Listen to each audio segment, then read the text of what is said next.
My wife cheated with her boss, and my daughters helped hide it, so I took my nuclear revenge. For 30 years, I thought I had the kind of life most people dream about. Married to Jane at 22, raised 2 daughters, Alice, 26, and Maddie, 24. We were that couple everyone envied, finishing each other's sentences, inside jokes that made no sense to anyone else. I believed we'd grow old together. 6 months ago, everything changed. Jane started carrying her phone everywhere, even to the kitchen. Before, it would sit on the coffee table for hours. When I joked about running a spy ring, she laughed and said work was emailing her a lot. Days later, she added a password she'd never used before. Then came calls outside the room. Her phone would ring and she'd disappear to the bedroom or porch. Just a friend from work, she'd say. Started keeping her phone face down. Conversations that used to flow easily felt like pulling teeth. Then she started asking about organizing our finances. We should have everything in one place. Account info, passwords, documents, just in case of emergency. We'd never discussed this before. It felt rehearsed. Too polished. One Wednesday, she said she was meeting the girls for dinner, their regular girls' night. I happened to be running errands nearby and saw her outside a cafe, pacing, phone to her ear. I overheard, "It's almost ready," and "Starting fresh soon." When she got home, I asked how dinner went. She told me a complete story about her friend complaining about her boyfriend. A total lie. I picked up her phone when it buzzed. A text from an unsaved number. "Can't wait to see you tonight." I opened the thread. Messages from her boss. Flirty.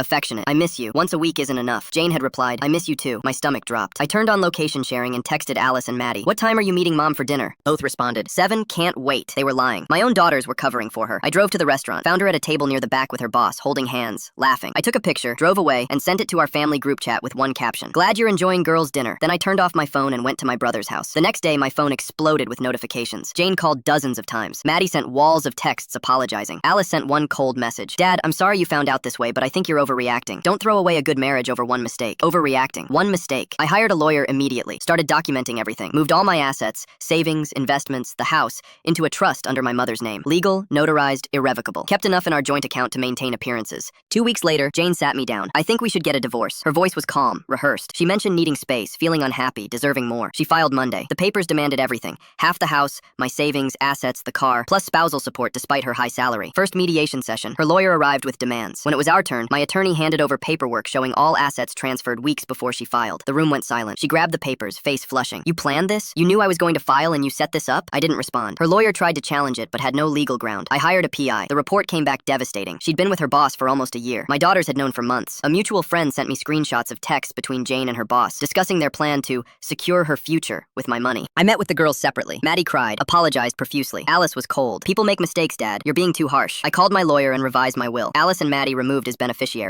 Everything went to my sister and her kids. Alice sent an angry email accusing me of being petty and vindictive, claiming I was ruining her wedding over something that had nothing to do with her. I didn't respond. I told Alice she could ask her mother's boss to pay for the wedding since they were both so good at keeping secrets. The divorce finalized. Jane got nothing beyond her personal belongings. Alice scrambled to cover wedding expenses I'd been paying for. Maddie kept calling, but I needed space.